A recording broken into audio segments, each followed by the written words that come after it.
بمناسبة الفيديو اللي فات حابين نأكد تاني إن البرد عدوى فيروسية بيسببها الكومون كولد فيروس وليس بكتيريا، وبالتالي الأنتيبيوتكس أو المضادات الحيوية اللي بتستخدم لعلاج العدوى البكتيرية ما ينفعش تستخدم في علاج حالات البرد.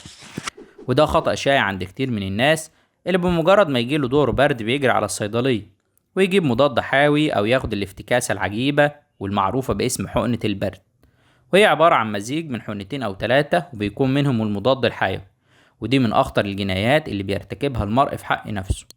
البرد كل اللي محتاجه مناعة كويسة ومتابعة الأعراض زي الاحتقان والسيلان أو العطس، وده لأن البرد بيتصنف من السيلف ليميتنج ديزيز، يعني مرض بياخد فترته داخل الجسم وكده كده هيخف لوحده.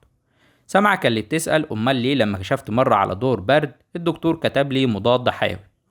المضاد الحيوي فعلا ممكن يستخدم مع حالات البرد لو ظهرت أعراض السكندري انفكشن أو العدوى الثانوية، يعني فيروس البرد جه الأول أصاب الجسم وبعد منه جت عدوى بكتيريا كمان تزود الطين بلة، فتعمل التهابات في الجيوب الأنفية، الأذن الوسطى أو الشعب الهوائية.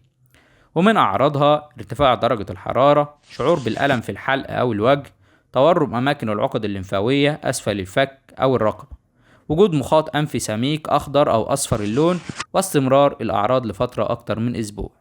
وبأكد عليك تفضل فاكر إن جرعة المضاد الحيوي والأكل زي بعض تمام، لازم الاتنين تخلصهم للآخر عشان ما يجريش وراك يوم القيامة. أنا دكتور مصطفى فرحانة، ما تنساش اللايك والفولو عشان تشوف الفيديوهات الجاية. دكتور بيست، دكتورك المفضل. سلام.